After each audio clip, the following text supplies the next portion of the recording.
Constituição do Partido Comunista da China, na sigla CPC, que seria o Communist Party of China, apresentação Douglas Murato, junho de 2020. Aqui nós podemos ver então a bandeira do Partido Comunista da China. E nessa apresentação eu vou estar mostrando a vocês então o programa geral da Constituição, que seria basicamente uma introdução à Constituição do partido. Por que é bom nós termos conhecimento dessa Constituição? Porque se você é a favor, se você tem interesse em conhecer mais a respeito da política chinesa, ou se você é contra o Partido Comunista, contra a forma da política chinesa, é importante que nós tenhamos o conhecimento do que nós estamos apoiando ou criticando. Na minha visão, para deixar mais claro, o Partido Comunista da China, ele se dá exatamente como uma empresa que terceirizou a administração da República Popular da China. Okay? Eu vou estar mostrando por que eu tenho essa visão de que o partido ele é basicamente uma empresa, ele age como uma empresa. Eu vou estar mostrando durante essa Constituição aqui, essa leitura da Constituição. Nós vamos estar aprendendo nessa apresentação toda a história do Partido Comunista, a sua evolução no decorrer dos anos e conforme os novos líderes foram assumindo.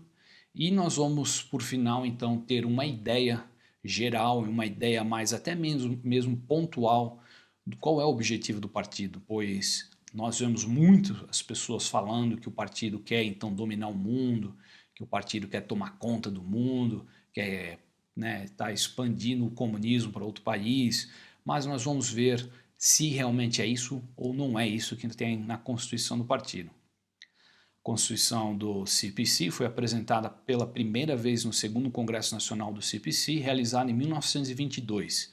No 7º Congresso Nacional do CPC, em 1945, o pensamento Mao Tse-tung foi estabelecido como a ideologia orientadora do CPC.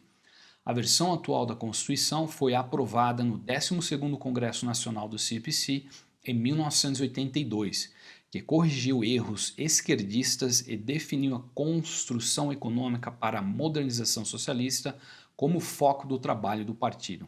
A fonte Xinhua News. Então tudo que vocês vão estar lendo aqui é exatamente a tradução. Eu não estou adicionando, não estou interpretando nada disso, apenas eu literalmente traduzir a Constituição, inclusive esse termo que nós vemos aqui, esquerdista, é exatamente como foi posto lá. Então aqui a gente já vê dois fatos importantes. O primeiro, que o partido ele foi fundado oficialmente em 1921, a Constituição então foi a primeira vez apresentada em 1922, porém o pensamento Mao Tse-tung, que é a ideologia, foi apenas estabelecido em 1945, portanto mais de 2 décadas após a fundação do partido e 4 anos antes da fundação da República Popular da China.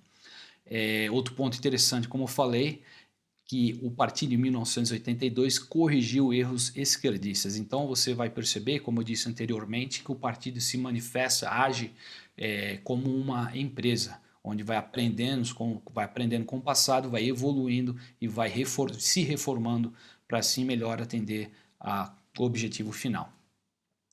O Partido Comunista da China é a vanguarda da classe trabalhadora chinesa, do povo chinês e da nação chinesa. É o núcleo de liderança para a causa do socialismo com características chinesas e representa as demandas do desenvolvimento das forças produtivas avançadas da China, a orientação para a cultura avançada da China e os interesses fundamentais da maior maioria possível do povo chinês. O maior ideal e o objetivo máximo do partido é a realização do comunismo. Então, como eu havia falado antes, a minha interpretação, vou estar sempre tocando nesse assunto, que o partido ele é uma empresa, pois se nós percebemos aqui de cara, já fala que o Partido Comunista da China é a vanguarda da classe trabalhadora chinesa, do povo chinês e da nação chinesa, ou seja, o Partido Comunista está à frente desses 3 pontos aqui apresentados, inclusive estando à frente até mesmo do exército. Normalmente o exército nos outros países ele é uma instituição de Estado, neste caso aqui o exército ele está sob o comando do Partido Comunista. Mais adiante também percebemos que fala aqui que o maior ideal e objetivo do partido é a realização do comunismo. Então vamos entrar aqui na Constituição de fato. O Partido Comunista da China usa o marxismo-leninismo, o pensamento Mao Tse-tung, a teoria Deng Xiaoping, a teoria dos três representantes, a perspectiva científica sobre o desenvolvimento e o pensamento Xi Jinping sobre o socialismo com características chinesas para uma nova era como seus guias de ação. Então, todos esses pontos que nós estamos vendo em vermelho são os pontos chaves, as ideologias que passaram e passam pelo partido em toda a sua história. Aqui em amarelo nós percebemos socialismo com características chinesas, então já deixa bem claro sobre o que é a ideologia do partido, e mais à frente nós veremos o que significa essa nova era. Então, indo ponto por ponto, o marxismo-leninismo revela as leis que regem o desenvolvimento da história da sociedade humana. Seus princípios básicos estão corretos e têm uma vitalidade tremenda. O maior ideal do comunismo, perseguido pelos comunistas chineses, só pode ser realizado quando a sociedade socialista estiver totalmente desenvolvida e altamente avançada. O desenvolvimento e a melhoria do sistema socialista é um longo processo histórico. Então, o marxismo-leninismo para os comunistas que fazem parte do Partido Comunista da China é, então, o que rege o desenvolvimento da história da sociedade humana. Então, a versão de todas as teorias que é melhor aceita pelo partido e que foi aí a primeira ideologia do partido. Mais à frente nós percebemos também que eles deixam bem claro que esse processo de desenvolvimento do socialismo chinês, ele é um longo processo histórico. O pensamento Mao Tse-tung é a aplicação e o desenvolvimento do marxismo-leninismo na China. Trata-se de um corpo de princípios teóricos e um resumo de experiências comprovadamente corretas na prática relacionadas à revolução e construção da China. E é uma cristalização da sabedoria coletiva do Partido Comunista da China.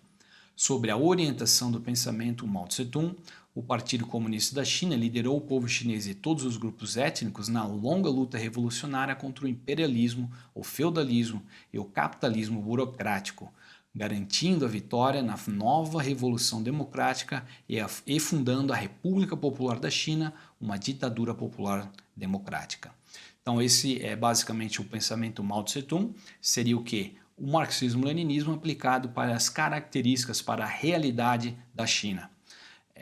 Mais adiante nós percebemos que quando a República Popular da China foi fundada, então passou a se tornar uma nação de forma como uma ditadura, como está escrito na Constituição, uma ditadura popular democrática. Então o partido mesmo, na visão deles, já deixa bem claro que a China é uma ditadura, portanto é sim um sistema autoritário, pois não há ditadura sem ser autoritário.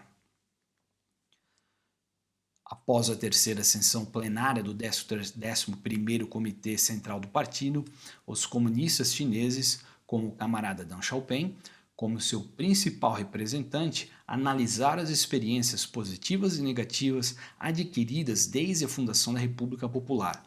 A teoria Deng Xiaoping é o resultado da integração dos princípios básicos do marxismo-leninismo com a prática da China contemporânea e as características dos tempos, uma continuação e desenvolvimento do pensamento Mao Tse-tung sob novas condições históricas. Representa um novo estágio de desenvolvimento do marxismo na China.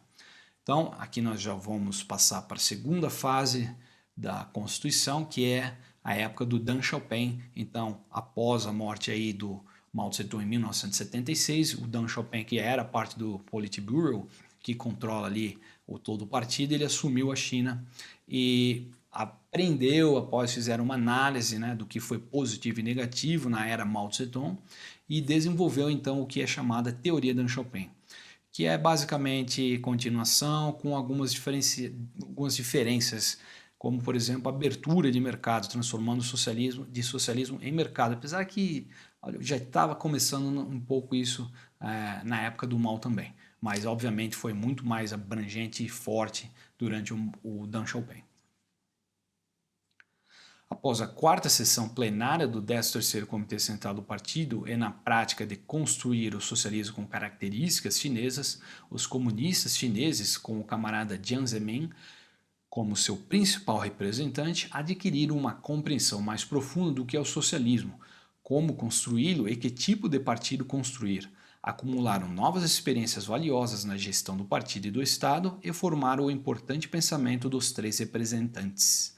Então aqui já é outra fase, a fase com Jiang Zemin, que já é na década de 90, é uma fase importante, pois nessa época, um pouquinho antes, já ocorria a queda do Muro de Berlim, já ocorria também o fim da União Soviética, teve também um evento muito forte que é sempre aí contestado sobre o Tiananmen Square, né, que ocorreu em 1989. Então a gente vê que essa época aqui, eles passaram então já também fazer uma leitura de todos esses eventos e aí eles acumularam uma nova experiência, como estava aqui, na gestão do partido e do Estado. Então é bem importante. E aí eles somaram o que é o pensamento dos três representantes. Vamos ver o que é esse pensamento. Então, o importante pensamento dos três representantes é uma continuação e desenvolvimento do marxismo-leninismo, do pensamento Mao Tse-tung e da teoria Deng Xiaoping. Reflete novas exigências para o trabalho do partido e do Estado decorrentes do desenvolvimento e mudanças na China e em outras partes do mundo de hoje. É a sabedoria cristalizada e coletiva do Partido Comunista da China. É uma ideologia orientadora que o partido deve defender por muito tempo. A implementação persistente das três representantes é a base para a construção do partido. Basicamente é o que eu acabei de explicar anteriormente, que foi analisado então tudo que estava ocorrendo no momento e então dessa forma desenvolver essas três representantes, que basicamente significa os três estágios anterior com aí o toque do Jiang Zemin. Desde o 16º Congresso Nacional do Partido, os comunistas chineses, com o camarada Hu Jintao como seu principal representante, seguindo a orientação da teoria Deng Xiaoping, o importante pensamento dos três representantes, ganharam uma compreensão profunda de questões importantes, como que tipo de desenvolvimento a China deve alcançar sob novas condições e como deve alcançá-la para atender aos novos requisitos para o desenvolvimento e respondeu essas perguntas. E assim desenvolveu a perspectiva científica sobre o desenvolvimento que coloca as pessoas em primeiro lugar e exige um desenvolvimento abrangente, equilibrado e sustentável. Então, nós já estamos aqui entrando no novo milênio, nos anos 2000, com o Hu Jintao, que veio aí após o Jiang Zemin. Perspectiva científica sobre o desenvolvimento é uma teoria científica que está tanto em consonância com o marxismo-leninismo, o pensamento Mao Tse-tung, a teoria Deng Xiaoping, o importante pensamento dos três representantes, e está em sintonia com os tempos. Incorpora plenamente a visão de mundo marxista e a metodologia para o desenvolvimento e representa as mais recentes conquistas na adaptação do marxismo às condições da China. Basicamente, voltando, a mesma coisa, anos 2000, a China havia aí, tem um ponto marcante que a China, foi quando a China entrou no comércio mundial, então há todo esse desenvolvimento, também foi um momento que a China cresceu bastante durante a era Hu Jintao, então é importante essa teoria. Mais um ponto aqui, desde o 18º Congresso Nacional do Partido, os comunistas chineses, com o camarada Xi Jinping como seu principal representante, em resposta aos desenvolvimentos contemporâneos e integrando a teoria com a prática, têm tratado sistematicamente a questão principal de nossos tempos. Que tipo de socialismo com características chinesas a nova era exige que defendamos e desenvolvamos e como devemos defendê-la e desenvolvê-la, dando a forma ao pensamento de Xi Jinping sobre o socialismo com características chinesas para uma nova era. Então, já estamos na era atual, basicamente, com o Xi Jinping, que é o atual aí, líder do partido. Muito importante também aqui, nós percebemos o quê? Pensamento de Xi Jinping, socialismo, características chinesas e nova era. Então, a gente percebe o quê? Que pensamento de Xi Jinping, voltamos a ter aquela mesma ideologia de tempos atrás, lá atrás com o Mao Tse-tung, que também teve o pensamento Mao Tse-tung. O Deng Xiaoping teve a teoria Deng Xiaoping. E os outros dois, Jiang Zemin e o Hu Jintao, não tiveram pensamento nem teoria, eles criaram um outro nome. Então a gente vê que o Xi Jinping ele realmente voltou aí a lembrar, pelo menos, a buscar a essência que ocorreu durante a era Mao. Então, o pensamento de Xi Jinping é uma continuação e desenvolvimento do marxismo-leninismo, do pensamento Mao Tse-tung, da teoria Deng Xiaoping, da teoria dos três representantes e da perspectiva científica sobre o desenvolvimento. É a mais recente conquista na adaptação do marxismo ao contexto chinês, uma cristalização da experiência prática e da sabedoria coletiva do partido e do povo. um componente importante do sistema teórico do socialismo com características chinesas. É um guia de ação para todo o partido e todo o povo chinês para lutar pelo grande rejuvenescimento da nação chinesa e deve ser mantido a longo prazo e constantemente desenvolvido. Bom, então a gente percebe que ele mantém toda a estrutura que sempre ocorreu, toda a forma de pensamento que sempre teve com todos os líderes anteriores a ele, e aqui ele fala em grande rejuvenescimento da nação chinesa. Esse é um ponto interessante. Bom, mais a parte aqui agora já tem uma visão do partido em relação ao governo chinês. Tá? Em última análise, a razão fundamental para todas as conquistas e progressos da China desde o início da reforma e abertura é que o partido mudou um caminho, formou um sistema teórico, estabeleceu um sistema e desenvolveu uma cultura para o socialismo com características chinesas. Implementar a teoria básica do partido, a linha política básica é se esforçar para cumprir as 3 tarefas históricas de avançar na modernização, alcançar a reunificação da China e salvaguardar a paz mundial e promover o desenvolvimento comum, alcançar os 2 objetivos centenários e realizar o sonho chinês de rejuvenescimento nacional. Isso aqui é muito importante. Nós percebemos então que, como eu falo desde o começo, a China, o Partido Comunista da China, eles trabalham exatamente como uma empresa.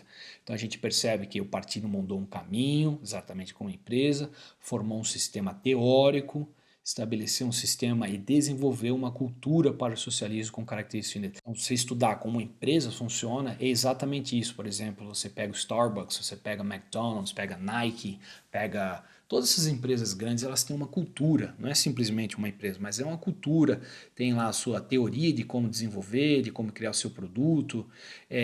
O partido funciona exatamente igual. Por exemplo, uma característica muito forte são os planos quinquenais que acontecem na China, que são exatamente como planos que empresas fazem, empresas grandes, multinacionais, onde eles dão as diretrizes para os próximos 5 anos. Então é exatamente como um partido. Que a gente vai ver ter algumas respostas, que é avançar na modernização. Nós vemos isso acontecer constantemente, inclusive foi o maior avanço em modernização, de infraestrutura da história humana. A gente nunca viu um país se desenvolver, principalmente do tamanho continental da China e da população, se desenvolver tão rapidamente, alcançar a reunificação da China. Isso é extremamente importante. Então por isso que o Mao ele continua sendo a referência e sempre será referência do partido, pois a época que o Mao assumiu havia partes da China que tinham sido aí tomada de independência, tinham sido tomado por outros administradores, outros países, como por exemplo foi o caso de Hong Kong, ou uma parte de Xinjiang, uma parte de Tibete. Então o Mao reunificou e a China tem isso como base. Então por isso que nós vemos ali quando fala-se em Taiwan, quando se fala em Hong Kong, quando se fala em Macau, quando se fala nas áreas que estão em briga entre China e Índia, China ali próximo ao Paquistão, Afeganistão. Então a gente vê que isso tudo está... gente, se vocês pegarem a época, várias épocas, né? A gente pode pegar a época do Yuan Dynasty, pode pegar a época do Qin Dynasty, que foi a última. Se vocês verem o mapa da China, ele era maior do que é hoje em dia. Então, eu acredito que eles não estão falando isso, mas manter pelo menos essas áreas, incluindo aí Taiwan, Hong Kong e Macau. E aqui os 2 objetivos centenários, esses também são extremamente importantes para o partido. Vamos ver aqui mais o que seria. A China está atualmente na fase primária do socialismo e permanecerá assim por muito tempo. Este é um estágio da história que não pode ser contornado pela China, que costumava ser economicamente e culturalmente atrasada. Levará mais de um século. O desenvolvimento do socialismo da China deve começar a partir das próprias circunstâncias da China e deve seguir o caminho do socialismo com características chinesas. Bom, aqui é outro ponto interessante que eu vejo. Primeiro, aqui a gente vê o quê? Que o próprio partido já vê claramente que ainda está na primeira fase do desenvolvimento da revolução socialista. Então está na primeira fase e essa revolução, ela levará anos, décadas, inclusive mais de um século, como está escrito. É muito importante perceber então como o partido vê. o partido chinês, está bem escrito ali, o desenvolvimento do socialismo da China deve começar a partir das próprias circunstâncias da China. Então você vê que o partido, ele é um partido que ele tem uma certa semelhança com dos ideais nacionalistas. A China, a maneira com que os comunistas veem, a maneira de tempo que os comunistas têm, ele é diferente do que nós temos no Ocidente, principalmente no Brasil, onde a nossa visão de tempo ela é limitada aí a 4, 5 anos, que é o período que aquele determinado governo está no poder. A China não, a maneira que eles veem é uma maneira histórica, uma maneira milenar. Tudo que se desenvolveu na China, então, se dá aí aos milhares de anos, a reunificação da China, das terras, das partes que pertencem à China, as derrotas que ocorreram aí durante o Qing Dynasty, que fala do imperialismo, que foram as nações que fizeram a China passar pelos que eles chamam de século da humilhação, que foi mais de aí, praticamente 100 e poucos anos de humilhação, onde a China foi humilhada por outras nações, incluída aí o Japão, Rússia, Inglaterra, Estados Unidos, Alemanha, próprio Portugal, que tomaram parte da China, trouxeram ópio para a China. Então, a visão que o partido tem é uma visão histórica, diferente da visão de que nós temos no Ocidente, que é uma visão de 2, 4, 5, 2 terços, 4, 10 anos. Então, a visão é uma visão muito maior do que o partido tem. No presente estágio, a principal contradição na sociedade chinesa é entre as necessidades crescentes do povo para uma vida melhor e um desenvolvimento desequilibrado e inadequado. Devido a fatores domésticos e influências internacionais, uma certa quantidade de luta de classes continuará a existir por muito tempo, e sob certas circunstâncias pode até mesmo crescer mais pronunciada. No entanto, não é mais a principal contradição. Na construção do socialismo na China, as tarefas básicas são liberar e desenvolver as forças produtivas e, gradualmente, alcançar a modernização socialista e, para isso, reformar esses elementos e áreas dentro das relações de produção e da superestrutura inadequadas aos desenvolvimentos das forças produtivas. Mais um ponto interessantíssimo aqui. Primeiro, nós vemos o quê? Que aqui fala, que o próprio partido sabe que vai haver um gap entre rico e pobre. Isso é algo que eles estão em completa ciência. Inclusive lembra muito, sabe quem? O regime militar de 64 e 85 no Brasil, aí com o Delfim Neto, que dizia que precisava crescer o bolo primeiro para depois aí compartilhar esse bolo. Então é a mesma visão que nós temos aqui, muito parecida. Então, percebam que a luta de classe é o cerne da doutrina marxista. Então percebe que a China sabe que vai ocorrer uma certa luta de classe, inclusive pode até aumentar. Mas essa não é a principal contradição para a China. A China já não vê mais essa diferença. Você vê que quem está na base aí de trabalho e quem está governando, quem tem aí empresa e tal, não tem mais a visão do chinês, óbvio. Não tem essa luta de classe como era visto pelo Marx. Mas o que tem de problema hoje na China, então, são as forças produtivas. Eles precisam liberar, desenvolver as forças produtivas para que assim, então, o país vai conseguir eliminar ainda mais a pobreza e chegar ao nível avançado de país, nação socialista que nós vamos ver adiante. O partido deve defender e melhorar o sistema econômico básico pelo qual a propriedade pública desempenha um papel dominante e as entidades econômicas sobre diversas formas de propriedade desenvolvam-se lado a lado. Deve-se encorajar algumas áreas e algumas pessoas a se tornarem mais ricas primeiro, gradualmente eliminar a pobreza, alcançar a prosperidade comum e, com base no desenvolvimento da produção e da riqueza social, continuar atendendo às necessidades crescentes das pessoas para uma vida melhor e promover o desenvolvimento compreensível das pessoas. Outro ponto, um dos pontos mais importantes de toda a Constituição. Primeiro fala aqui o que a gente ia ver, que as propriedades públicas desempenham um papel dominante, ou seja, não precisa se ter mais aqui estatais tendo a maior presença na economia, não, mas ela tem que ter o quê? Um papel dominante, ela tem que ser dominante, ou seja, por exemplo, se você controla as partes mais importantes da economia, os setores chaves da economia, você não precisa controlar toda a economia. Vou dar um exemplo. Digamos que você vai abrir uma empresa, você vai precisar de internet. A internet, ela é estatal. Então vai estar sob o controle do Estado. Você vai precisar de energia, obviamente. A energia é estatal. Você vai precisar aí de uma terra para montar a sua empresa. Essa terra pertence ao Estado. Você vai precisar de um crédito para conseguir abrir a empresa. O crédito pertence ao Estado. Você vai precisar ter aí estradas pertencem ao Estado. Segurança pertence ao Estado. Então, 100%, isso é como funciona a economia. Então, esses são os papéis dominantes, setores dominantes. E aí o que acontece? Dão-se, então, definindo-se os papéis dominantes na economia, o restante pode ser, então, utilizado, como fala aqui, economia sob diversas formas de propriedade, desenvolvendo-se lado a lado. Então, a propriedade privada pode-se tranquilamente existir. Inclusive, essa é uma resposta para quem pergunta se a China é capitalista, se a China é socialista, comunista. Então está aqui, está bem definido. China de fato não é capitalista. Eu vou fazer um vídeo sobre isso.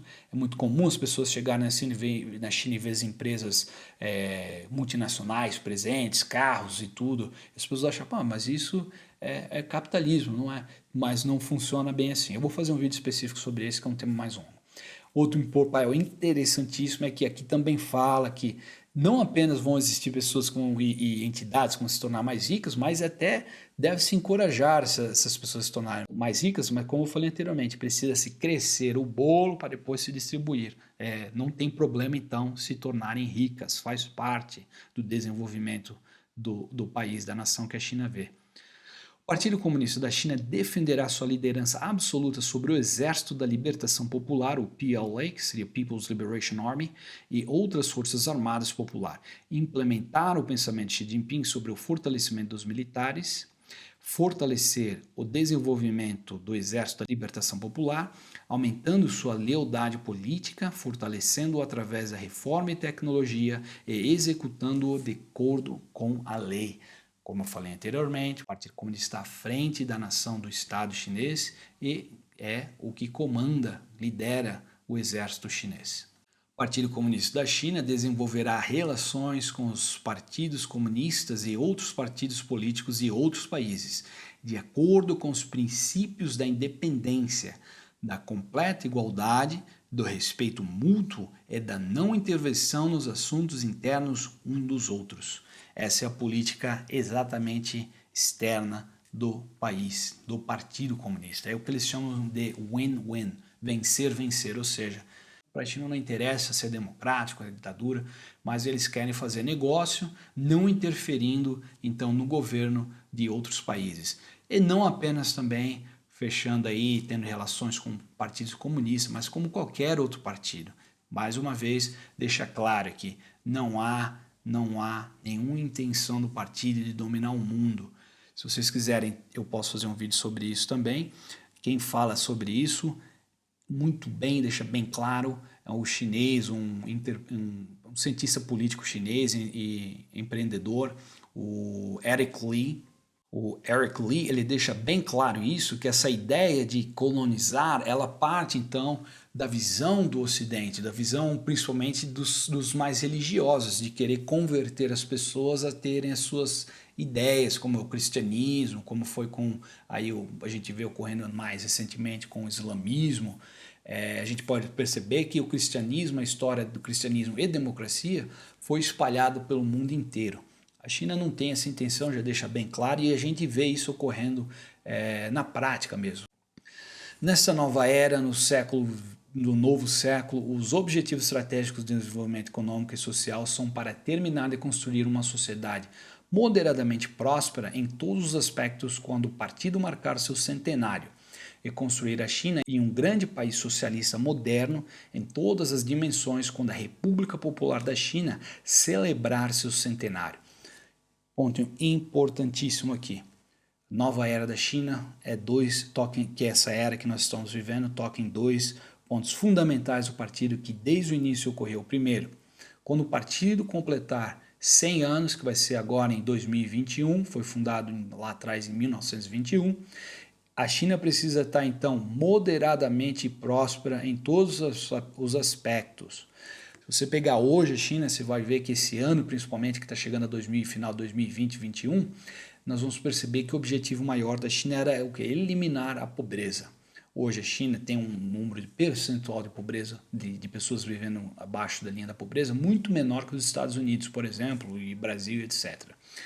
A ideia é eliminar. Então o partido está batendo, fazendo tudo que pode para chegar a esse ponto. Se o país é moderadamente próspero, vocês podem me dizer aí, eu moro na China há anos, eu garanto na minha visão que o país é de fato moderadamente próspero. Inclusive, já falei em outro vídeo, a renda per capita dos chineses, que tem uma população de 6 a 7 vezes maior que o Brasil, hoje já tem uma renda per capita maior do que os brasileiros. Então esse é um ponto. O segundo ponto é que em 2050, 2049, quando a China, a República Popular da China completa o seu centenário, a China quer então que o país seja um país totalmente desenvolvido. É aí que a gente vai ver se vai ocorrer ou não, esperamos estar vivo para ver isto. Bom, isso aí então deu praticamente aí bastante tempo para nós conseguirmos entender a cabeça do partido, como o partido funciona, os objetivos. Eu espero poder ter ajudado. Se vocês tiverem alguma dúvida, deixem um comentário abaixo, eu vou tentar responder. Se vocês tiverem também alguma sugestão ou uma opinião diferente sobre o que eu apresentei aqui, por favor, também deixe seu comentário.